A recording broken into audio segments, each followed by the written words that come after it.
Mewat,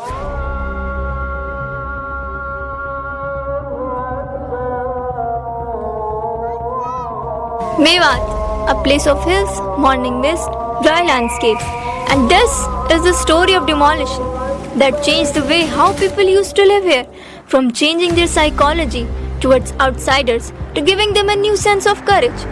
To understand what happened in Haryana on August 1st, 2023, one will have to understand what Mewat really means. और या कौम ने या देश की खातिर हमेशा ये लड़ता रहा। जो भी आक्रमणकारी भारत पर चढ़ के आयो, दिल्ली पहुंचो पीछे पहले मेवन से टकरायो। हम वतनों का साथ दिया, दुश्मन को मान घटायो। इन मेवन ने भारत की रक्षा में खून बहायो। हमला करने वाले मर गए, ये कौम नहीं मिट पाई। मर्दानी मेवात की हमने गाथा आज भुलाई। Mewat is predominantly Muslim territory with up to 900,000 Muslims and small groups of Hindu population spread across the region. The area has been divided into 3 states, with Rajasthan and Haryana constituting the major component. Right after the independence in 1947, thousands of Mewar were displaced. Many went to Pakistan and many were killed. Bachu Singh, the prince of Bharatpur, played a main role in this act of ethnic cleansing, after which Mahatma Gandhi visited the village of Ghaseda in the Nuh district and requested Mews not to leave India. Because of this, some Mews were resettled in India. The people of Ghaseda still celebrate the Mewat Day and take pride in their decision of not leaving their homeland. The riots were provoked when a follower of Pittu Bajrangi, an infamous cow vigilante for the past 3 years, Monu Manesar, someone who was already associated with the murder of 2 Muslims in Bhiwani, Haryana, uploaded a video on his Facebook account calling out the Muslims of Mewat, trying to provoke them. ये बताया नहीं और ये बोलेंगे कि बताया नहीं कि हम ससुराल आए और मुलाकात नहीं हुई, तो इसलिए हम पूरी लोकेशन देंगे। अभी हम पाली हैं और निकलेंगे धौस से। फूल माला तैयार रखना, कोई दिक्कत नहीं है। जी जा रहे तुम्हारे? हाँ बिल्कुल।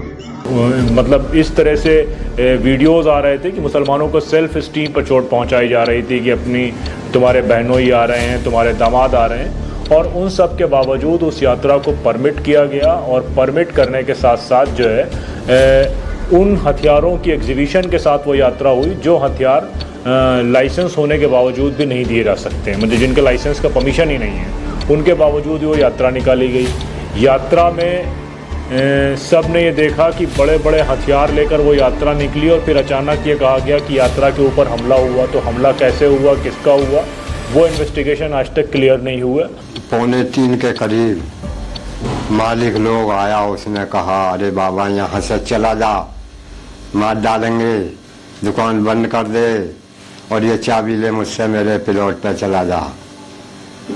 मैं वहाँ से बंद करके 2-4 मिनट में एकदम नारियल वाले से कह के झुग्गी के गेट पे पहुँच गया पल्ली तरफ। वहाँ जाकर मैंने देखा तो हंगामा बहुत था, 10-15 आदमी थे। नारियल वाले को भी रौंधा, उसे भी 1 किलोमीटर तक रौंधा था वहाँ पे। मेरे पहनने ओढ़ने के कपड़े लत्ते सब, कागज पागज, आधार कार्ड, दुनिया भर की चीजें सारी। Monu Manesar's activities extended beyond physical vigilante action. भाइयों, यहाँ पे एक समाधान होना चाहिए। जो भी लव याद करते हैं उनके लिए हमें दे, और भाई हम और हमारी टीम उनको मारेगी भाई खुला। He has a significant online presence with over 2 lakh subscribers on YouTube and 83,000 followers on Facebook and a silver play button on YouTube. The video he uploaded immediately went viral. A wave of anger spread online, which soon turned into an online conflict between 2 communities. Clashes between the 2 groups began 10 minutes after the Vishwa Hindu Parishad procession entered Nuh. Reports claim that Monu Manesar was supposed to join the procession. Around 2 p.m., more than 200 people started walking from Edward Chowk in Nuh town. A large crowd then pelted stones on the procession. Initially, the Hindu side fled, but later they retaliated. Monu Manesar was nowhere to be seen. A senior police officer told PTI that Bajrangi and his associate had wielded illegal weapons during the VHP procession that came under attack in Muslim majority Nuh on July 31st. Following that, there was a complete internet ban in the area. This ban went on to last for about a month. On the evening of August 4, district authorities of Nuh in Haryana demolished 18 shops built on the Muhammad Shahood ancestral land, which he and his brother claimed that they inherited in 1998. There were 45 permanent structures including pharmacies, diagnostic centers and grocery shops spread across an area of 4,400 square feet. The 5-day demolition drive, which began on August 3rd, spread to Nalhad, Firozpur Jhirka and Nagina areas of Nuh, according to a report by Smiles to Smile, a non-profit organization working for rehabilitation and relief in Nuh. The demolitions were carried out approximately in 11 villages and tehsils. Fact-finding report says that as many as 1,208 structures at 37 sites spanning 72.1 acres were razed down. यहाँ पे हमारा घर था, यहाँ पे तोड़ दिया bulldozer चला के उन लोगों ने। आते ही जो है कि धड़ाम से जो है कि बिल्डोजर चला दिया। बस 2 घंटा का मोहलत दिया कि 2 घंटे का टाइम है आपके लिए और जल्दी से जल्दी खाली करो। फेड़ उन्होंने तो आते ही जो है कि बिल्डोजर चलवा दिया। ये घर भी टूट दिया नीचे से, जो है कि वो चारे का था अपना, और वो चारे वाला भी घर उसने सब तोड़ दिया और उसमें चारा भी बहुत खराब हो गया हमारा। भाई मैं अपनी जान की पड़ गई, गोली बरस रही, हाँ गाड़ी ठुकरी, हाँ लठ बरस रहा, फटरिया हो रही है भैया। औरत एक पोतरो भगा। फिर 2 दिन पहले सारा सामान फोड़ तोड़ का, पुलिस वाला खाट ने तोड़ का। 10, 12, 15, 20 आदमी को कौन भैया कितनी खाट चाहिए? 10, 12, 15 आदमी है ना। जब कह रहा ओ तू तो गुंडा ने लुटावा आया, मैं घर में गुंडा ने लुटा रहे, तब तो दोनों सासू बच्चा तो भैया हमने निकाल दिया। सब लड़ाई को झगड़ा की पूरी बन गई जम्मू में। बच्चा हमने निकाल, तो बच्चों ने गुंडा ने लुटावा घर में। जब तेरा घर से लड़ाई चलिएगी और तू तो ऐसे कर, जब खाट तोड़ी उन्होंने। पंखा, कूलर, फ्रिज और 4 पाई और 3 चादरें ऊपर जो घर पर रहती हैं ये सारी टूट गई, और नाज खाने का गेहूं खराब हो गया हमारा, और बाकी छोटे मोटे बर्तन भांडे दब गए इसी में। और हम बरसात के लिए तिरपाल मिला है हमारे को, मौलवी साहब ने दिया है, उस वो हमने ढक रखा सामान के ऊपर, और हम दूसरा के खेत में वो रख के रोटी बनाते हैं। सारा हमारे संजो तोड़कर और तोड़ जाता, बाकी ना आती। सिर्फ यह कियारी है जो हमारा सीना का टुकड़ा और जाके हमारी क्रिया खराब करी। जा पढ़ के सो जावा, जा सुबह खड़े होके नहीं वक्त तिलावत करा, पढ़ा खड़े होके जिन पर आवे हैं, तो फिर वही की बेकदरी हो रही है। तो हमारा कहाँ जीणो भाई दुनिया में, हम कैसे जी सका? भाई हमारा तो हम यहाँ के बल दे तो हम कुछ भी कर सका, हमारा नहीं तैयार। हम लोग अभी नल्लड़ में हैं। हमारे सामने की तरफ वही नल्लड़ शिव टेम्पल है, जहाँ 31 जुलाई को एक वायलेंस हुआ था, और उस वायलेंस के बाद एडमिनिस्ट्रेशन ने बहुत ही प्लान्ड वे में, सिलेक्टिव कम्युनल वे में मुसलमानों के बहुत सारे घर तोड़े हैं।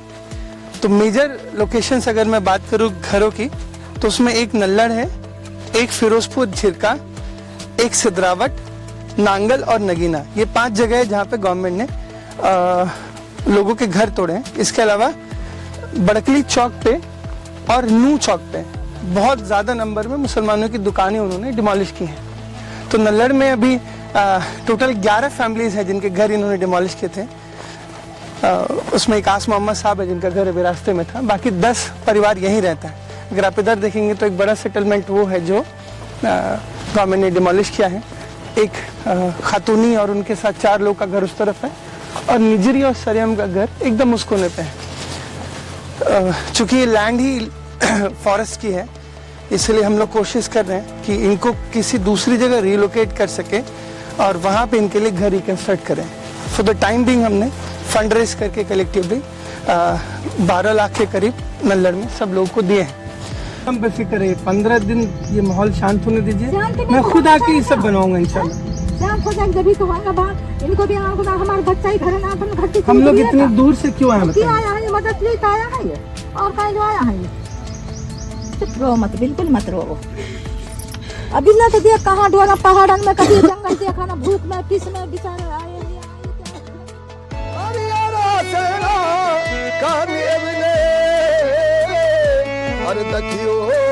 भलो जगायो और यानी गोरा मारा पान से, और गोरा मारा पान से और कुर्सी खाली कर दी 3, मेरी ऐसी है मर्दानी मेवात आया में बड़ा भारे, मेरी ऐसी है मर्दानी Mewat.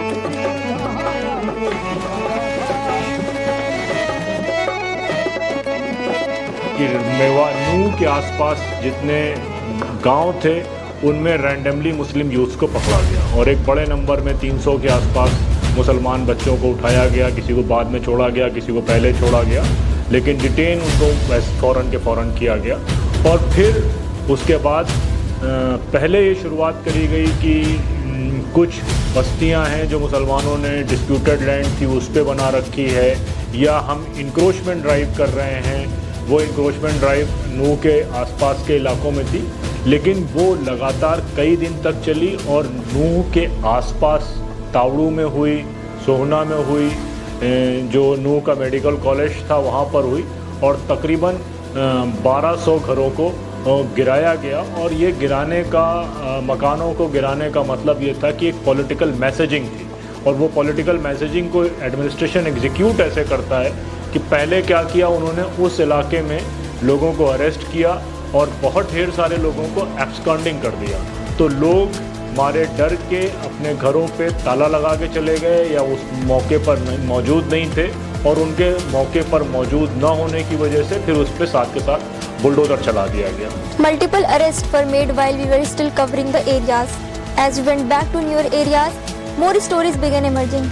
Some were recently arrested, while some were just released. We talked to one such person who chose to remain anonymous, and we met local MLAs who revealed more details to us. चैलेंजबाजी होनी शुरू हो गई थी, माहौल यहाँ जो है एक बेचैनी का चल रहा था। उसी के चलते हमने जिला प्रशासन को अपनी तरफ से जो है हमने आगाह किया था कि आप कुछ हो सकता है और आप इस चीज को नहीं जी हम ऐसे इंश्योर करेंगे, ना तो कोई ऐसा व्यक्ति आएगा ना किसी आएगा तो हम उसे कर देंगे, और इस तरह की हमारी पूरी तैयारी। लेकिन जब आप देखते हो यहाँ का CID यूनिट ने टीवी पे कहा है कि हमने इनपुट सरकार को दे दिया था। SHO नूह का ये कहता है 200 आदमियों से मैं क्या सिक्योरिटी करूंगा, तो ये अपने आप करता है। इनपुट इनके पास, मतलब पुलिस का इंतजाम इन्होंने नहीं किया। और उस दिन की बात करें तो उस दिन इनके सामने जो है हालात बनने शुरू हो गए थे कि लोग कुछ इकट्ठे होने लगे। तो ये सरकार की पूरी तरीके से फेलियर है, और फेलियर के बाद हम समझते कहीं ना कहीं इनकी इस तरीके की कोई मंशा भी थी कि इस इलाके में इस तरीके का कोई जो है होए टकराव होए। नहीं, मैं जय श्री राम बोला है। तुमने बोला हाँ, तुम्हें बोलने के लिए किसने मजबूर किया? चाय वाला ने, पुलिस वाले ने।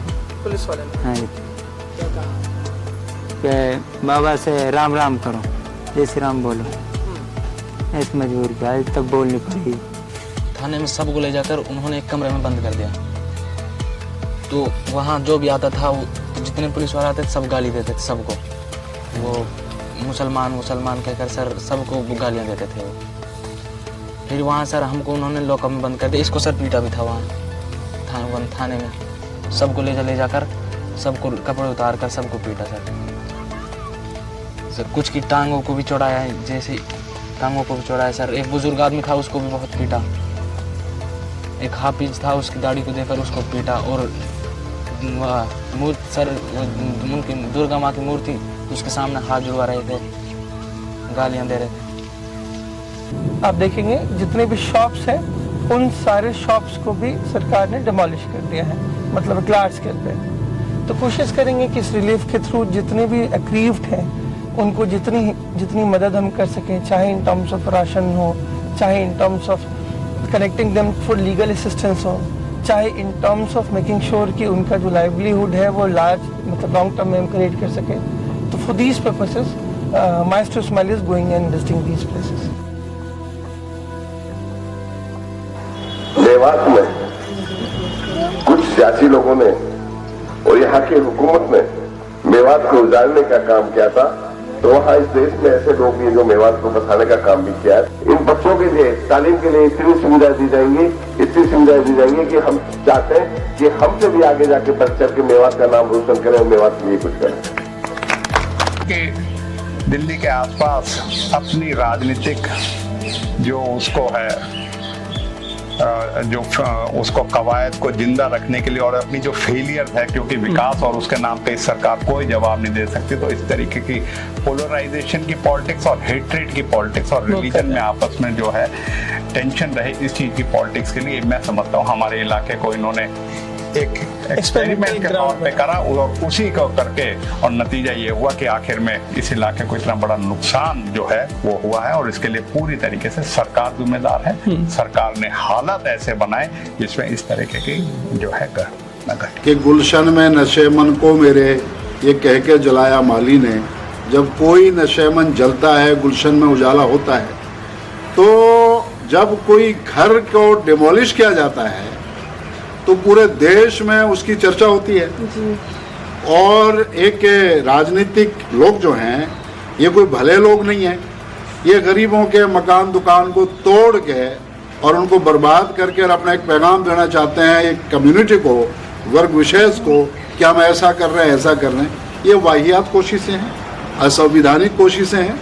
अच्छे हुक्मरान अपने लोगों के लिए सहूलियात देते हैं। ये कैसे हुक्मरान हुए कि अपने लोगों से मकान छीन लेते हैं, दुकान छीन लेते हैं, स्टे ऑर्डर आने के बावजूद। Today, most of the houses still remain in their wrecked conditions, but we have come a long way. Many amongst them, like Parveen, now have a roof over their heads because of organizations like Miles to Smile and the locals like Sabir Kasmi and others who have stood their ground and tried to rebuild something they never destroyed.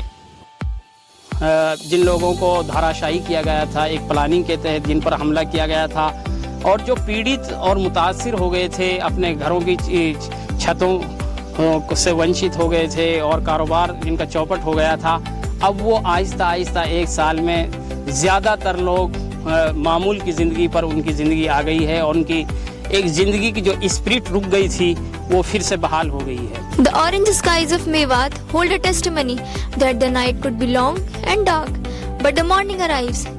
The birds were singing once again and the noises of bulldozers were going silent. मतलब आसिफ भाई भी आयो है, माने कोई मदद करी है, मालिक उसका बहुत बहुत शुक्रिया पहुंच रहे हैं, देने वालों को भी लाने वाले को भी बहुत बहुत शुक्रिया। भाई हमारे बच्चा ने मदद करी है। जहन के साथ, बुलंद हिम्मत के साथ उन्होंने अपने हालात सुधारे हैं और उन्होंने अपनी एक नई ज़िंदगी अपनी हिम्मत के साथ, अपनी मेहनत के साथ शुरू की है, जिससे नहीं लगता कि यहाँ किसी का हौसला टूटा है। मेवातियों का हौसला पर जो हमला हुआ था, किसी भी तरह से नुकसान पहुंचाकर उसकी आज यहाँ पर कोई असर महसूस आप नहीं करेंगे।